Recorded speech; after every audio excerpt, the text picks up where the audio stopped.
As the Senate debate on amnesty wages on, there are disturbing allegations about the country's guest worker system that exists now. Corporate America says they need more guest workers. But now critics say the system that they have is exploiting foreign workers, luring them into this country, denying them fair pay and their rights. In some cases, keeping them from returning home as well. Christine Romans has our report. House testimony portrayed legal guest worker programs all too often as modern-day slavery. California Democrat George Miller. Guest workers come to this country with the hope of providing their families with a better life. But in far too many cases, they arrive here only to find that they were cruelly deceived. To get a low-wage job here, they pay recruiters in their home countries sometimes $5,000, taking out high-interest loans, selling their land, borrowing from family.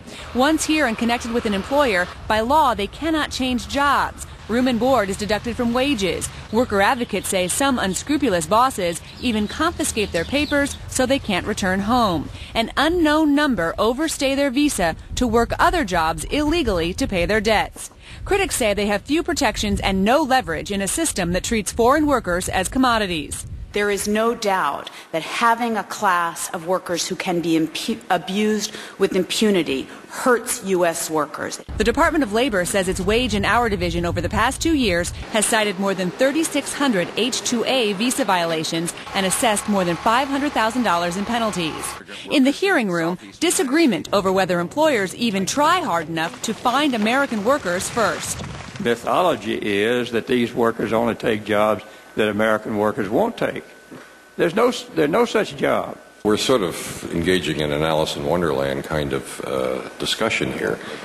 We know there are not enough U.S. workers to fill these jobs. He says a legal program is essential. But Chairman Miller questioned just how well the immigration and labor bureaucracies can possibly administer any new expanded guest worker program, given concerns about how people are treated. Now, at least the concerns that were aired in this hearing today. Well, you've reported on this problem time and time again. There is no secret here. We know that these legal H2A workers are being exploited in many cases. And what I find fascinating about this amnesty legislation in the U.S. Senate is this is really an amnesty program for American illegal employers, corporate employers, growers. It's really disgusting what is happening here, and to see that not even part of the Senate debate is remarkable.